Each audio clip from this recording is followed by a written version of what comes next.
Starting now, you can get a transcript of each week's Rich Dad radio show. Just visit www.richdad.com/radio and download a copy today. This is the Rich Dad Radio Show. The good news and bad news about money. Here's Robert Kiyosaki. Hello. It's Robert Kiyosaki, the Rich Dad Radio Show. The good news and bad news about money. And I have a very important show for you today. And this is the question I'll ask all of you right now. The theme of it is, what is your most important asset? Let me ask it again. What is your most important asset? I'm trying to say something to you. This is your most important show you can listen to because we're talking about your greatest asset is time. And the older you get, the more precious it gets. And I remember as a kid, if people say, I don't have to worry, I'm still young. And then they fritter away the most important asset called time. And so today, a very, very important show. It's not just about time. It is about time, but it's when. And we're talking to the author, one of my favorite authors of all time, Daniel H. Pink. He wrote the book, A Whole New Mind, Why Right-Brainers Will Rule the World. And for those who do not know what that means, it means that when we're born, we have a whole brain. Then around age 4, the brain splits into a left brain and a right brain. And our academic system is geared for the left-brainers, people who are reading, writing, arithmetic. And I was kind of on the other side of the track in the right brain. I was more artistic and like music and things like this. So guys like me had a hard time, and I had to keep making that switch over from the right brain, per se, into algebra, calculus, strength of materials, physics, and all that. I struggled, yet I'm glad I did it. So Daniel Pink is the author of A Whole New Mind. You put your mind back together, Why Right-Brainers Will Rule the Future, which I agree with wholeheartedly. And he is here today to announce his latest book. It's When. He's also the author of Drive, which was one of my favorite books, which was a fantastic book that came out in 2011, Drive, The Surprising Truth About What Motivates. The thing I love about Daniel Pink is he makes the obvious visible. So all of you out there, you're saying, well, when am I going to get started? When are you going to quit your job? When are you going to do this? When are you going to retire? When am I going to have kids? When should I get married? All these questions are all allocated in this silly thing called time. And so we're very happy to have him on the program here because we're here to talk about when, so you can maximize your most important asset, time. And his book is called When, The Scientific Secrets of Perfect Timing. We're going to talk about a lot with Daniel today. He even talks about what times of the day you're actually smarter and what times you're more creative and when you're kind of dumber. And when you should have surgery. It's fascinating. So Daniel, welcome to the show. It's great to be here. Thanks for having me. Oh, thank you for being here. So you say it's not how to, it's when to. Yeah, that's what this book is about. I mean, we make all kinds of when decisions in our life, as both of you were saying at the top. We make all kinds of when decisions in our life, from when we should do certain kinds of work to when we should exercise to when we should get married to when we should start a project or abandon a project. But we tend to make those decisions based on intuition and guesswork because we believe that timing is an art. And I believe after 2 years of research that timing is much more of a science, that there's this rich body of evidence out there that gives us some clues about how to make better, smarter, shrewder when decisions in our life and our work. And I think that's so essential because generally Rich Dad's about the financial markets. And, like I always say to people, it's all markets go up and all markets go down. I mean, that's life in the real world. And everybody's piling into the stock market right now, and they're saying, oh, this is the perfect time to get in. And other people are saying it's a perfect time to get out. Right. So what you're saying there is scientific ways of analyzing when? Absolutely. So, for instance, Kim was mentioning at the beginning, when are you? I mean, it's really well said. When are you smarter? When are you dumber? When are you more creative? And there's actually a really specific, evidence-based answer to that question that I think can change how we do our work during the day. And how does that? Let me say something. I'll bet you I was really stupid right after lunch. You probably were. I just like not doing surgery because doing surgery in the early to mid-afternoon, a lot of bad things can happen. So how does a day unfold? Yeah, so here's a way to look at it. So our day unfolds generally in three broad stages. There's a peak, a trough, and a rebound. A peak, a trough, and a rebound. Now, most of us move through it in that order: peak, trough, rebound. People who are night owls, about 1 in 5 of us, move through it in the reverse order: recovery, trough, peak. But what the research shows very clearly is this: that during our peak, which for most of us is the morning, we should be doing our analytic work that requires heads down, focus, and attention, writing something, analyzing a report. That's when we are most vigilant, and we're able to bat away distractions. The trough, which for most of us is the early afternoon, mid-afternoon, that's not good for very much. As you guys were saying at the outset, some bad stuff can happen there. So if you look at even healthcare, you are 4 times more likely to have an anesthesia error at a procedure that begins at 3 p.m. versus 9 a.m. Endoscopists find half as many polyps in colonoscopies in afternoon exams as they do in morning exams. Wow. Dramatic decline in hand washing in hospitals in the afternoon. Dramatic decline. Hand washing? Hand washing? And so our performance dips considerably during that period. And so during that stage, we should be doing our our administrative work, just answering our routine emails. And then finally, that third category is in the late afternoon and early evening for most of us is the recovery. Now, that's a really interesting period because our mood is significantly better than during the trough, but we're actually less vigilant than during the peak. And that's a very potent combination for creativity. We're open, we're loose, we're in a decent mood, so that makes it a great time for brainstorming. And what you see is that if we just make some small changes, or our bosses allow us to make some small changes, I know you guys don't believe, like as do I, don't really believe that much in bosses, but to the extent that people have bosses out there, having your bosses give you a little bit of leeway here, that if you move the right task to the right time, you're going to do better. And time of day effects, the research show, time of day itself, explains about 20% of the variance in how people perform at workplace tasks. So it's a big deal. And you use an example of corporate executives giving their earnings reports and talking to investors. What happens there? That was extraordinary. That's a piece of research out of NYU that looked at 26,000 corporate earnings calls, all of which are public companies have these earnings calls, and they're transcribed and made public. So these researchers put these transcripts into a program that measures the emotional volume of the emotional kind of level of the words. And what they found is that calls in the afternoon were more negative and irritable than calls in the morning. And here's the kicker: even if you control for the fundamentals. So if you have if you're reporting terrible earnings, you're going to be probably a little bit negative. If you had 8 factories burned down, you're going to be a little bit negative. But even if you control for that, the afternoon calls were more negative and irritable to the point where it had a short-term effect on stock price. And let me ask you this: so you're giving these earnings reports to the investors. You're also giving it to publicists, right, and to journalists. If it's in the afternoon, are they going to write a more negative report? It could be. And certainly what's leaking out there is negative sentiment. And so if they're just accurately reflecting what the sentiment is, then it's going to be more negative. And so and as you know, these corporate earnings reports, they hit the online, almost instantly.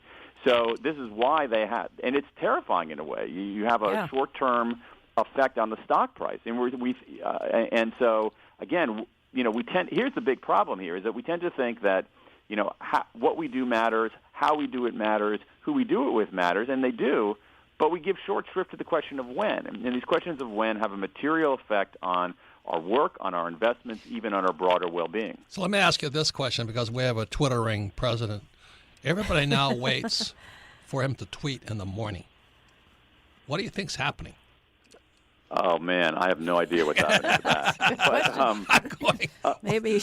I mean, talk about a morning press conference. Yeah. Although, I have to say that those, if you look at believe it or not, no joke, there's research on looking at the pattern of people's moods over the course of a day using Twitter. And what it shows is exactly this peak trough rebound, where people's mood is generally better in the morning, dips significantly in the early afternoon and then rebounds again in the late That's afternoon. great news. Hey, I think that Go ahead. I'm not sure the president is ever in that great of a mood, at least when he's on Twitter. I think Twitter is a way for him to vent his negative moods. Good point. Once again, it's Robert Kiyosaki, the Rich Dad Radio Show, the good news and bad news about money. And today we're talking about your most important asset, which is your time. And when are you at peak? When are you good? And when are you bad? When is the best time to do things? But the question is not time, but when you do something, right, Kim? Yeah, it's this is fascinating because it's a whole new study, Daniel, that I've never really paid. I think we've just taken this for granted and made a lot of assumptions that aren't correct. And there was one piece that you wrote about that in the afternoon you said that people are more likely to be dishonest. They're more likely to cheat, steal, and engage in other unethical behavior in the afternoon. Why is that? Yeah, well, I mean, there's something, the why of it is actually complicated, and I'm not sure scholars necessarily know that. But the fact of it is very clear. And there's a little bit of nuance here. Let me take a step back here. That all of us have different chronotypes. That is, there's a whole field of chronobiology. And chronotype is basically, are you a morning person or an evening person or in between? And about 15% of us are very strong morning people, very strong larks. 1-5? 15%. 1-5, yeah. Okay. 20% of us are very strong owls, and most of us are kind of in the middle. And so what the research initially showed was that something that they called the morning morality effect, that people were more likely to be moral in the morning, less likely to cut ethical corners in the morning. But what subsequent research found out is that it all had to do with when people were in their optimal time. So actually, night owls were actually more ethical later in the day, and the people in the intermediate people, what I call third birds and larks, were more ethical in the morning. So there's something about being in your optimal time that makes you more vigilant. And so, don't have a night owl make an ethical decision in the morning, and don't have a lark make an ethical decision at 9 o'clock at night. So when we come back, I'm going to ask you questions about how you do business with a vulture who is unethical all the time. I have a couple of those in my life. I'm only kidding. When we come back, we're talking to Daniel Pink. We're talking about your most important asset, which is your time. And the question is, when do you do something for the most effect? We'll be right back. You're listening to The Rich Dad Radio Show with Robert Kiyosaki. Don't be like Charlie. Charlie is that do-it-yourselfer who does himself in. Do-it-yourself is good for tile and grout. It is not good for asset protection. Charlie thought he'd save a few dollars forming his LLC online. With no guidance, he did it wrong. When he sold the property, he lost thousands and thousands of dollars. He did himself in by trying to do it himself. Don't burn yourself. Use Corporate Direct to set up and maintain your LLCs and corporations. Corporate Direct is owned and operated by attorney and rich dad advisor Garrett Sutton. Garrett wrote the bestsellers Loopholes of Real Estate and Start Your Own Corporation. He is Robert Kiyosaki's attorney for asset protection. He and his team will do it right. Visit them at corporatedirect.com or call 800-600-1760. Mention Rich Dad and receive $100 off your formation fee. That's corporatedirect.com. corporatedirect.com. Your financial education continues. Now back to Robert Kiyosaki and the Rich Dad Radio Show. Welcome back, Robert Kiyosaki, the Rich Dad Radio Show, the good news and bad news about money. We're talking about your most important asset. Rich, poor, or middle class, your most important asset is your time. And when you're young, you kind of say, I don't have to worry, I have a lot of time. And you get older, you say, I got to get stuff done because I don't have much time left. So it's really not about time. We're talking about the subject of when do you get started? When do you do things? When are you most effective? When are you most productive? When is the best time to deliver bad news? When should you have open heart surgery or brain surgery? It's when. So you can listen to the Rich Dad Radio program anytime, anywhere on iTunes or Android, and all of our programs are archived at richdadradio.com. We archive them for two reasons.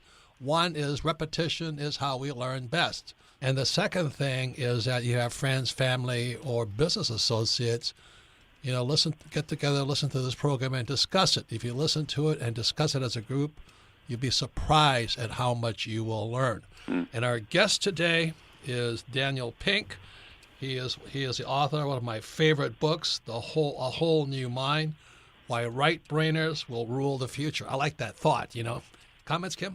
I like that thought too. And Daniel's also the author of Drive, The Surprising Truth About What Motivates Us. And you've probably seen his YouTube where he's doing all the drawings as he's talking about the book and the different points of the book. One of the first persons to do that.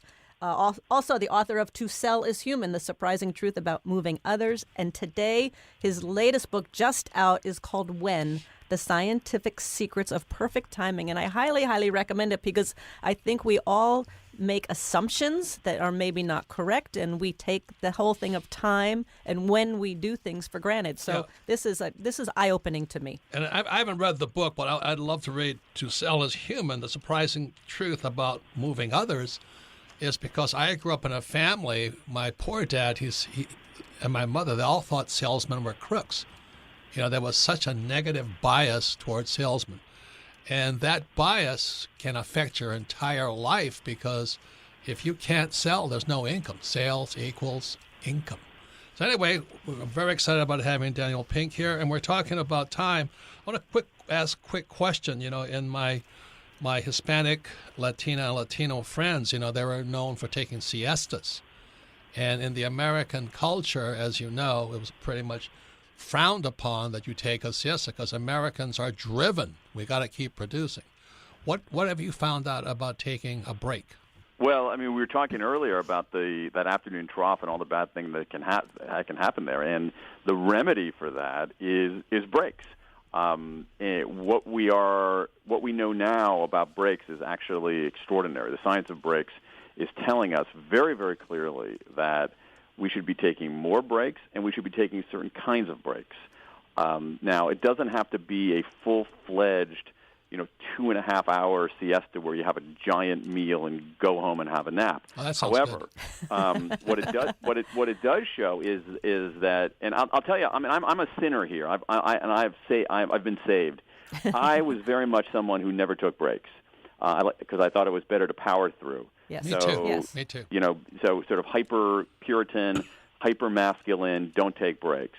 And I always thought that, amateurs take breaks, professionals don't. And based on this research, I was completely 100% wrong.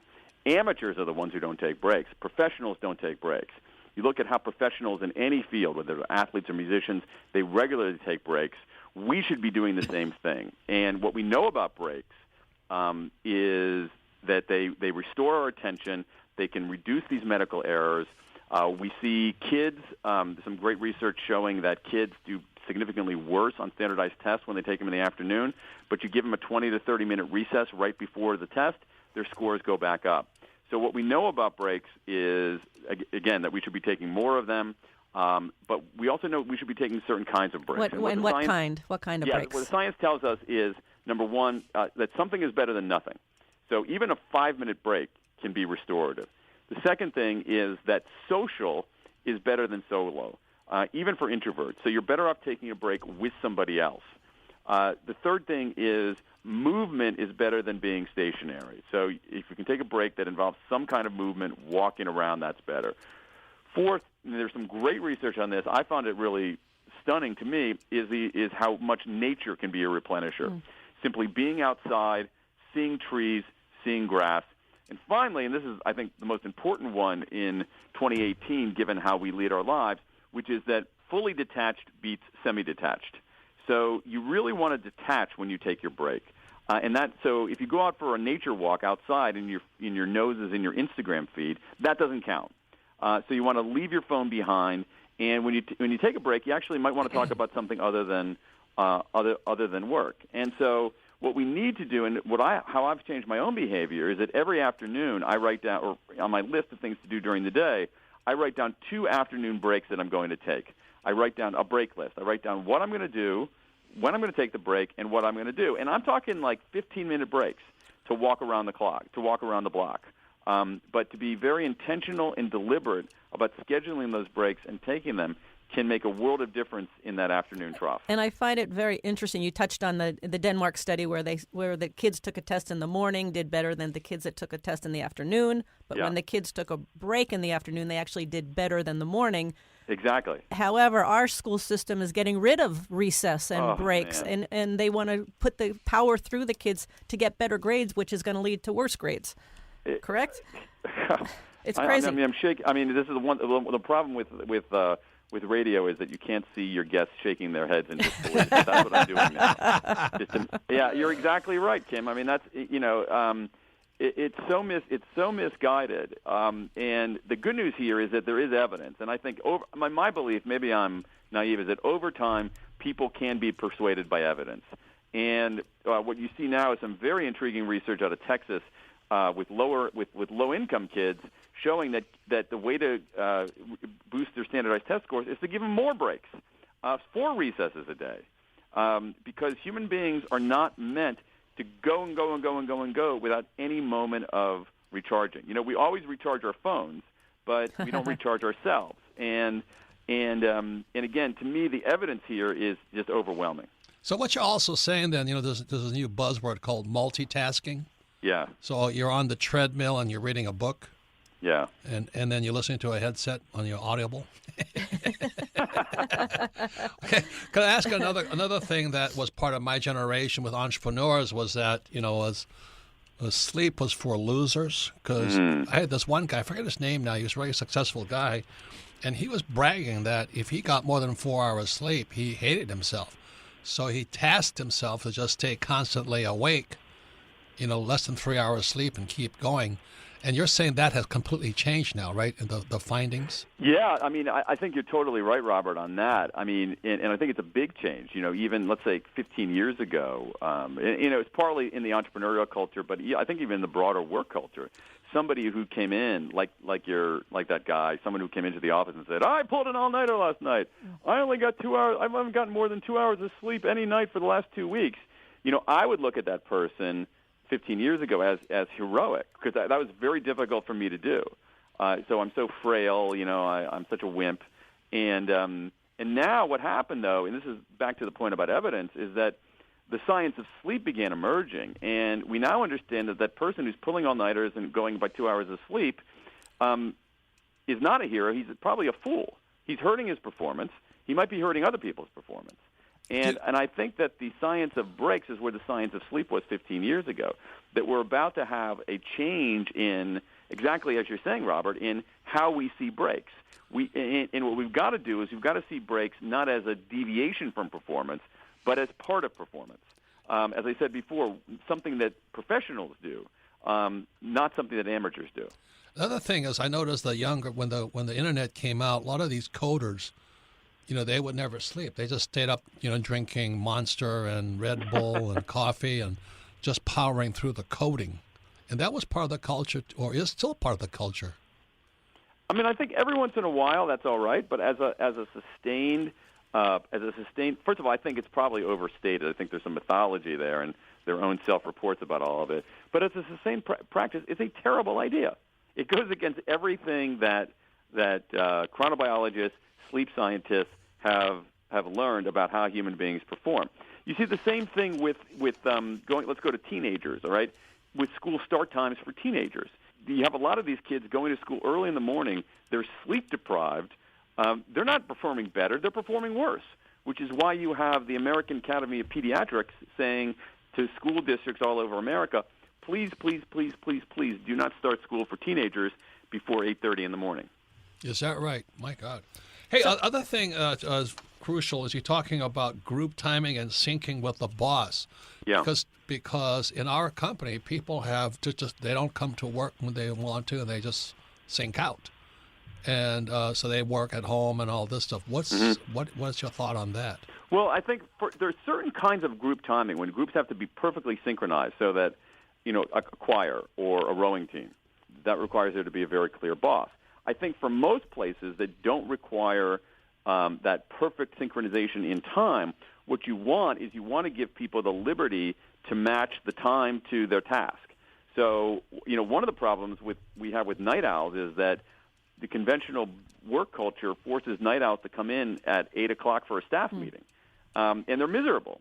and looks at them as slackers if they don't come in to the office early. What you want to let those people do is you want to let them work in the late afternoon and early evening. Right, but that also goes on with marriages, right? You have a morning person, a night person. Oh, actually, you know what? You're totally right about that. And part of that is that men tend to be owlier than women. More of a night men tend to be more evening people, more evening than women, and so you often have a little bit of a mismatch. I mean, I know that my wife goes up to sleep at 10 o'clock, and I'm like, come on, don't you want to hang out? Come on. But over time, when we get older and older and older, it's the men and women chronotype starts to be much more similar. That's good news. Once again, it's Robert Kiyosaki, the Rich Dad Radio Show, the good news and bad news about money. We're talking to one of my favorite authors, Daniel Pink. He's the author of A Whole New Mind, Why Right Brainers Will Rule the World. That's the artistic types. Drive, the surprising truth about what motivates us. And today we're talking about his latest book, When, the Scientific Secrets of Perfect Timing. His website is danpink.com, danpink.com. And he's a very important person at this time of civilization's evolution. So when we come back, we'll be finding out more of what you can do to maximize your most important asset, which is your time. You're listening to The Rich Dad Radio Show with Robert Kiyosaki. Robert Kiyosaki's Rich Dad Advisors have a great gift for you. Visit RichDadAdvisors.com and receive 5 free reports on business and investing success. 5 free reports that can help you right now. And while there, check out the Author's Choice audio series. Audio is a great way to learn. And for as little as 99 cents, you can download key chapters from all the Rich Dad Advisor books. You can listen to The Myths and Magic of Real Estate Investing, 7 Steps to Limited Liability, The 4 Pillars of Investing, Team Code of Honor, or The Psychology of Debt, among other great audios. For pennies, you can power up your skills for getting out of the rat race. So please visit RichDadAdvisors.com for your 5 free reports and your powerful and affordable audio chapters. That's RichDadAdvisors.com for great information that can help you right now. This is The Rich Dad Radio Show, the good news and bad news about money. Here's Robert Kiyosaki. Welcome back. Robert Kiyosaki, the Rich Dad Radio Show, the good news and bad news about money. And today we're talking about your most important asset, my asset, your everything, is time. As I said earlier, when I'm younger, I always said, I don't have to worry, I'm still young. And now that I'm older, I said, holy mackerel, I better get going. And so our guest today is Daniel H. Pink. He's one of my favorite authors. Again, A Whole New Mind. I love that book, Why White Brands Will Rule the World. And Kim loves the book, Drive, the surprising truth about what motivates us. To sell is human, the surprising truth about moving others. If you're an entrepreneur, you got to read that book. Because remember, money comes from other people's pockets, not yours.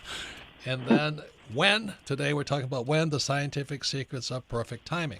So once again, you can listen to Rich Dad Radio Show on your time, anywhere on iTunes or Android. All of our programs are archived at richdadradio.com. But anyway, the show is about the good news and bad news about money. I'm going to ask Daniel this question.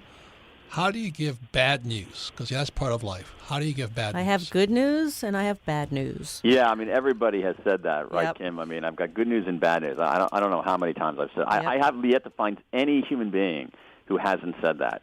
And so the question is, and it's a timing question, is what do you give first, the good news or the bad news? And what I typically have done is give the good news first. And the reason is that, it's uncomfortable giving bad news.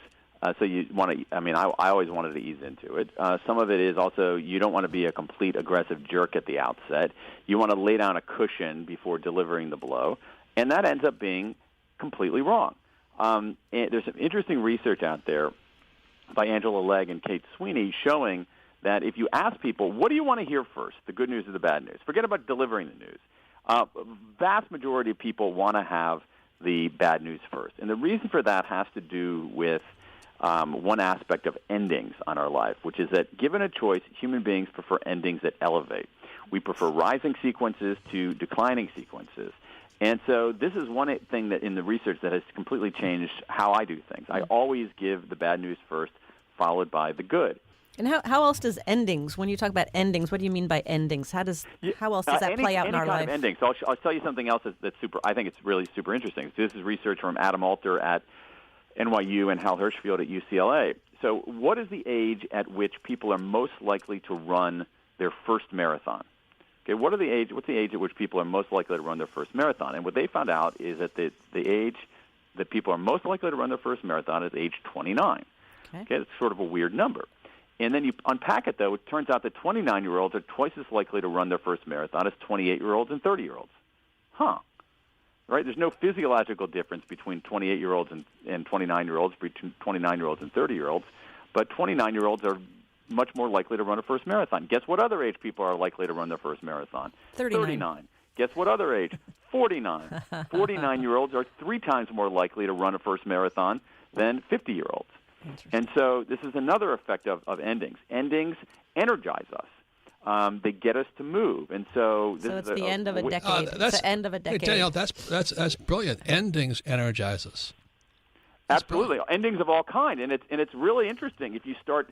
This is part of the challenge here is that we're not thinking about this aspect of our life, but it's playing this invisible role. So the end of a decade is kind of an arbitrary thing. It doesn't have any real significance physically, and yet you have people acting in ways that are very different because they're seeing the end. I'll give you another one. It's quite interesting. I think it's really important for entrepreneurs or marketers out there, which is it's work by Ayelet Fishbach at the University of Chicago. And so she had 2 groups of people, all of whom got a gift certificate that they could cash in. One group had 3 weeks to cash it in. The other group had 2 months. And it turned out that the group that had less time was 5 times as likely to cash it in as the group that had more time, because the ending was more apparent. They could see the ending. It had a harder deadline. And that's kind of weird because you have 2 months. You have like 2.5 times as much time to use this gift certificate, and yet people didn't use it as much because the ending wasn't as clear and obvious.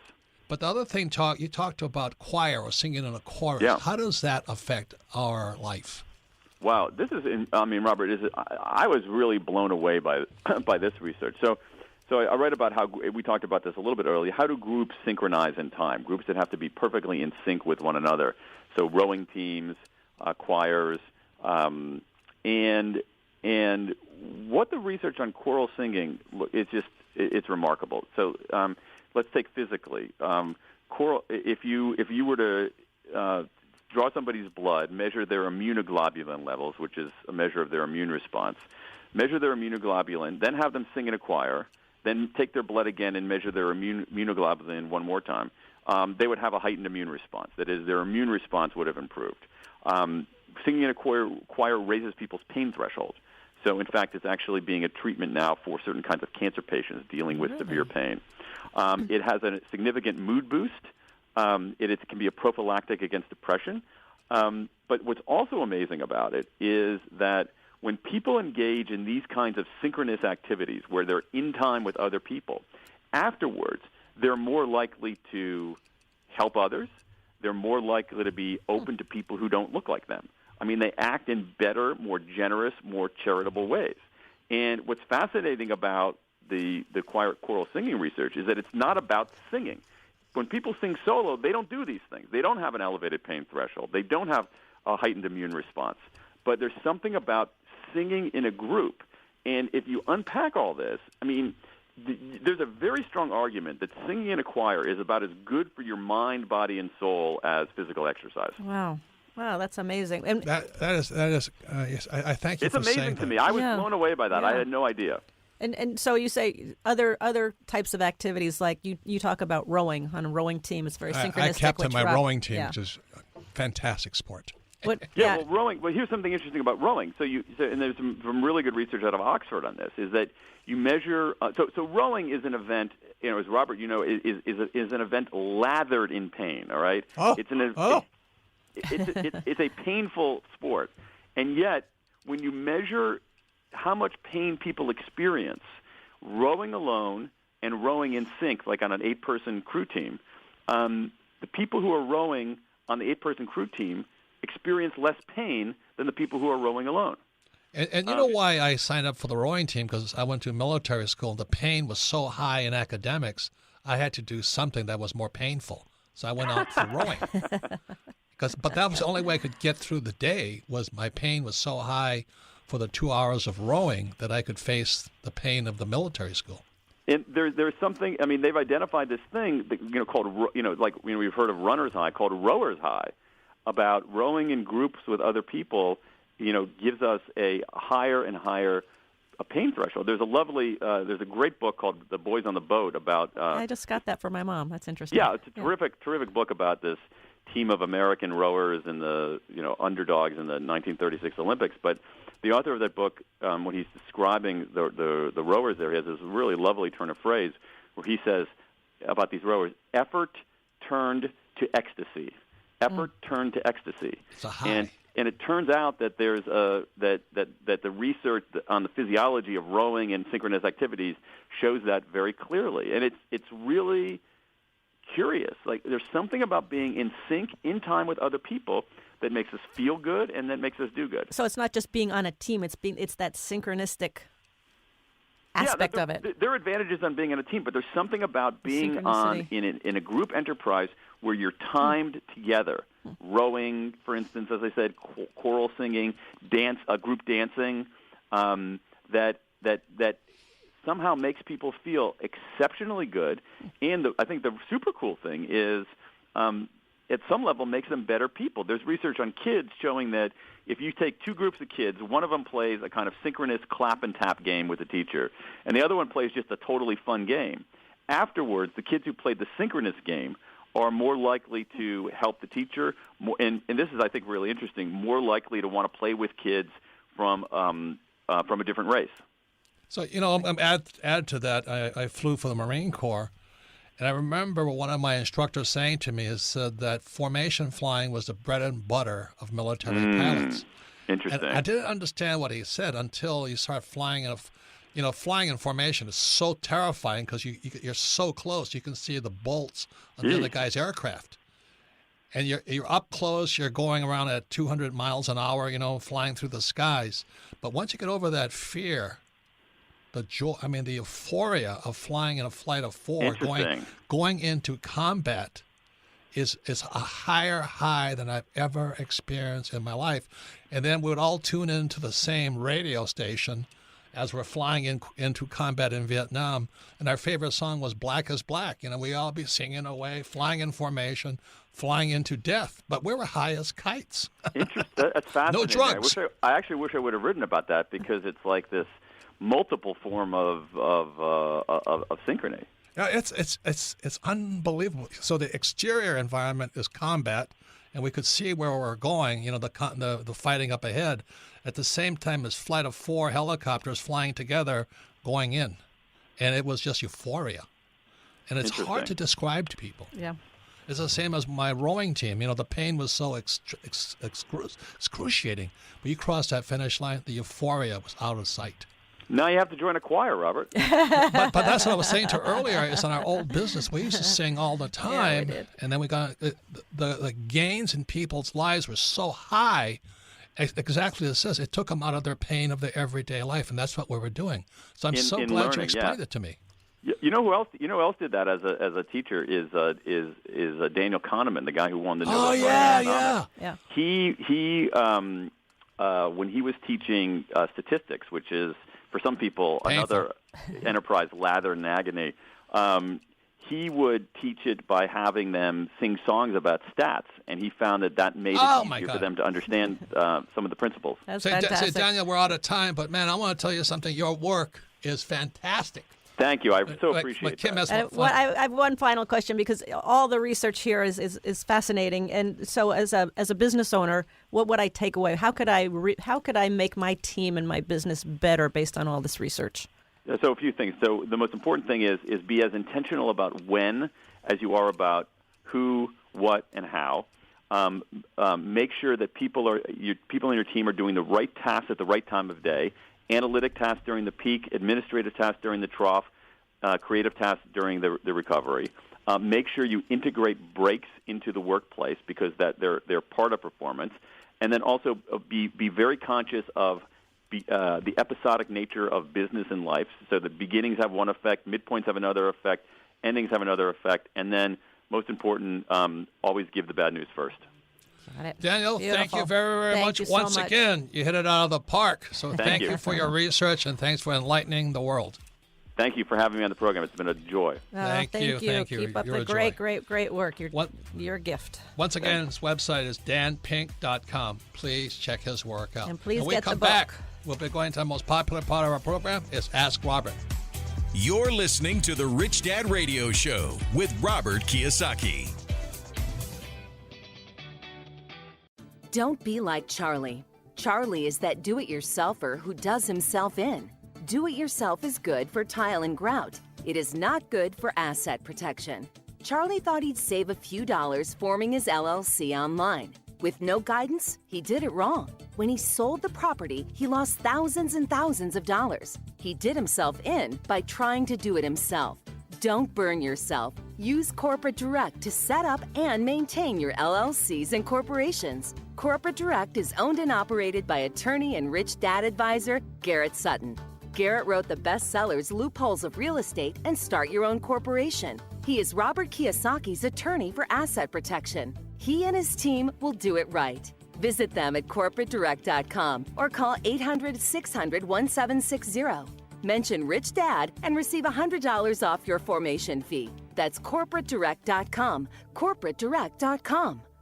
Robert Kiyosaki's Rich Dad Advisors have a great gift for you. Visit richdadadvisors.com and receive 5 free reports on business and investing success. 5 free reports that can help you right now. And while there, check out the Author's Choice audio series. Audio is a great way to learn. And for as little as 99 cents, you can download key chapters from all the Rich Dad Advisor books. You can listen to The Myths and Magic of Real Estate Investing, 7 Steps to Limited Liability, The 4 Pillars of Investing, Team Code of Honor, or The Psychology of Debt, among other great audios. For pennies, you can power up your skills for getting out of the rat race. So please visit richdadadvisors.com for your 5 free reports and your powerful and affordable audio chapters. That's richdadadvisors.com for great information that can help you right now. Log on to richdadradio.com while you listen. Now back to Robert Kiyosaki. Welcome back, Robert Kiyosaki, the Rich Dad Radio Show, the good news and bad news about money. Our guest today was Daniel Pink, author of A Whole New Mind, Why Right Brainers Will Rule the Future. And I love that book because in our old business, Kim and I, we would have people come to class with colored pencils and blank notepads. Sketch pads. So they would take notes by drawing pictures and colors and all that because it engaged the right brain. And we sung songs. And we'd sometimes start the day singing, rock and roll songs, which made everybody happy. End of the day, we'd have rock and roll songs made everybody happy. You know what else we did? But you go to school, that's not allowed. Yeah, and you know what else we did is Daniel said one of the best ways to reset or reprogram during in the afternoon is to take breaks, and the importance of taking breaks. We took a break every hour in our seminars. Every hour we would take a 15-minute break, and it lets the mind reset. So this is fascinating. The book, When, The Scientific Secrets of Perfect Timing, I highly recommend it, and I can't wait to finish reading it. And what we used to do, rather than take a break sometimes, have people discuss, because as he says, you don't take a break alone. Yeah. So our breaks became discussion points, and they actually worked better because it refreshed you to ready for the next hour. So that's my justification. Sometimes we don't take a break, but we spend about 15 minutes discussing because it brings them back into the room and they're ready to go again. So that's why I love Daniel Pink's work. Great book. And so I thank him. And going to Ask Robert now. And you can submit your questions to Ask Robert at richdadradio.com. Melissa, what's the questions? Our first question today comes from Emma in Overland Park, Kansas. Favorite book, Rich Woman. Hey, Emma, thank you very much. Smart Appreciate woman. it. She says, Robert and Kim, would you each describe how you start your day?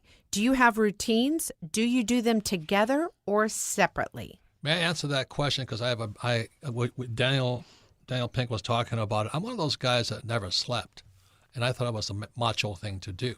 But it cost me my health. And my day would start off, I'd get up 3 o'clock in the morning. For some reason, I wake up at 3 o'clock.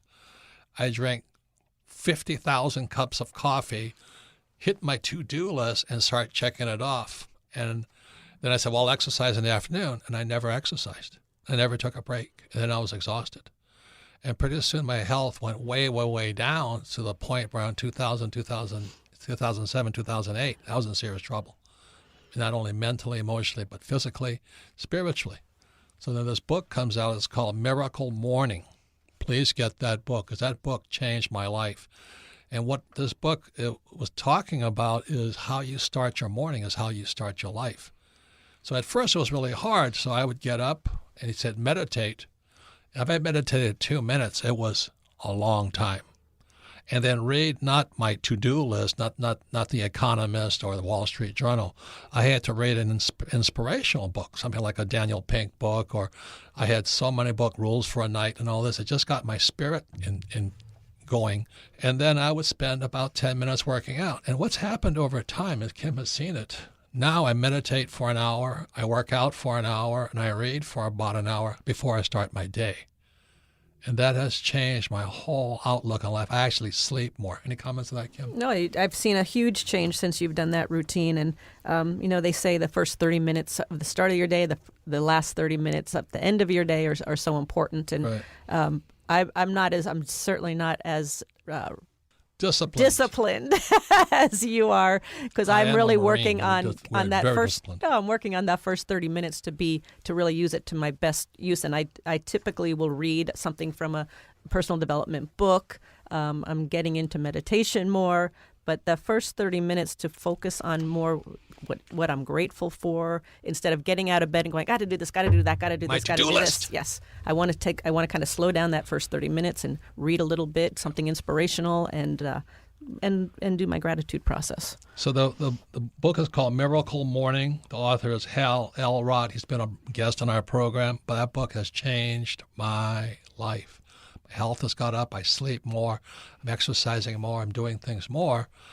And I'm somewhat a bit more pleasant. So anyway, it does work. It's how you start your morning is how you start your life.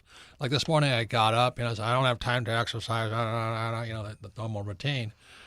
And I just go out, and it's not I still work out in the afternoons and things like this, but I start my day with this morning was another 45 minutes of exercise, basically stretching and things like this. The biggest change was that instead of drinking coffee in the morning, I drink 3 glasses of water, then I have my coffee. But if I don't drink that water, I don't flush the radiator. I don't flush the system. So I drink my 3 glasses of water, about 8 ounces each. I work out, let the body flush it, and then I have my coffee, which I'm addicted to. And I think, too, after reading When by Dan Pink, that's going to change my day in terms of my work day and what I work on and where I focus on. As he said, in the afternoon where your energy is usually down and you're in that trough, that's where you kind of do the mundane, answer emails, and not the creative thinking and not the tough phone calls that have to be made. Those are done in the morning. Next question, Melissa. Our next question comes from William in Bend, Oregon. Oh, I like Bend, Oregon. Ben's gorgeous. Beautiful. God, it's gorgeous. Beautiful. William's favorite book is Rich Dad, Poor Dad. He says, how do you deal with procrastination? Do you ever feel unmotivated to do what you need to do?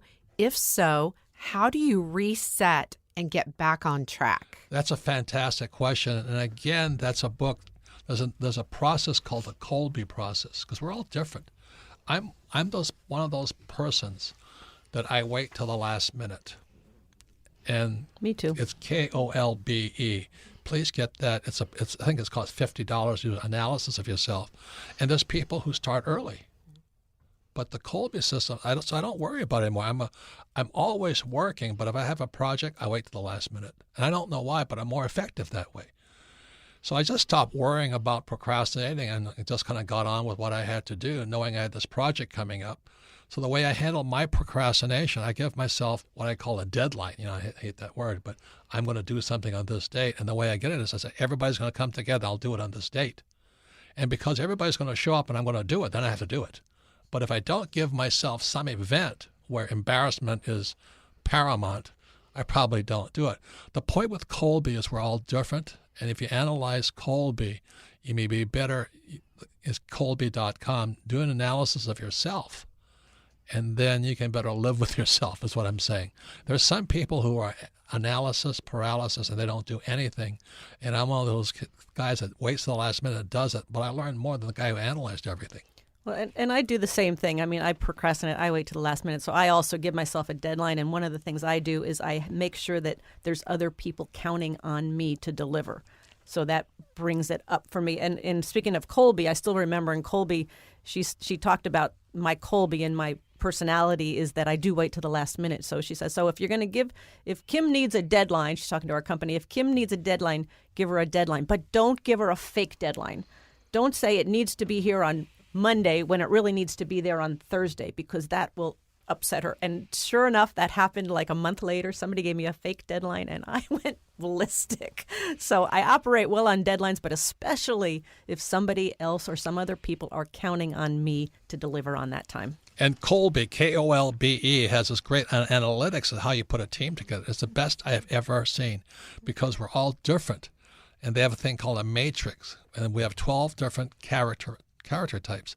You're going to be successful in business. You want all 12. We only have one each. So it takes at least 12 to kind of fill it in. Which is why it's so difficult for somebody in the S, in the self-employed quadrant, because they don't have that team around them with the different skills and they're trying to do everything, and nobody has those 12 parts of the matrix. And we had Shauna Core on who was talking about big potential. Big potential. He says the trouble with too many people, they measure people by college degrees, but not by traits. You don't have to have a college degree to be a great team player. So this whole thing what academics is doing, which is I love what Daniel Pink is saying, academics has a lot to answer for. Next question, Melissa. Our next question comes from Brian in Atlanta, Georgia. Favorite book, Midas Touch. His question is about the choice of partners. With experience, he says, I have come to know that your team, not money, defines success for any business. Is it simply an art for partnering, or is there a science to it? Can you make a person into the kind of partner that you need? That's a very important question, yeah. because money is a function of the people around you. Absolutely. And again, it's all the books we bring to you, like Daniel Pink, Shauna Core with a big potential. We had Landon Thorne yesterday talking about Bitcoin and how that functions. And we had Chris Voss talking about how you negotiate. The toughest negotiation is not with a hostage. Your toughest negotiation is your husband, wife, and kids, and your business partner. What I'm saying here is if you have a partner that doesn't want to learn, you stagnate. That's the whole part of it, right, Kim? Absolutely. And it's one thing that we did early on is we made a decision if we were going to read a book, we were going to read it together. If we were going to attend a seminar, we're going to attend it together because we wanted to grow together and learn together. So the Rich Dad Radio Show is just an extension of what Kim and I do in real life. So the big thing about partner goes back to Kolbe. Very important, Kolbe, for not only for your kids, but for your spouse, your husband, wife, or boyfriend, or whatever it is because what Kathy Kolbe, the creator of the Kolbe profile, said that when you get married, you're marrying a different kind of person if you're going to have kids. Yeah, you want somebody opposite of you. Yeah, so like Kim and I were not going to have children. We knew that at the start, so we have a different type of Kolbe. Why marriages break up is that when the kids leave, the person you're married is opposite of you, and you can't stand the guy or woman. So Kolbe has a great insights into who you are, and it's really helped Kim and I a lot because we knew we weren't going to have children, but we have other friends who, when the kids leave, they leave, because they can't stand each other. And unfortunately, what I see now more and more is what I call the $1 million divorce. Is it costs millions of dollars to divorce. And one other thing to that, too, is that Kolbe tells you, like, who you are, shows you who you are. And in business, as a business partner, we often say, you need to be the kind of partner that you're looking for versus trying to change somebody to be something else. Just be the partner that you want in business. So it's Kolbe, Kolbe. Again, I want to thank Daniel Pink. Also want to recommend Hal Elrod's Miracle Morning. So you can submit your questions once again to richdadradio.com to ask Robert, and thank you all for listening.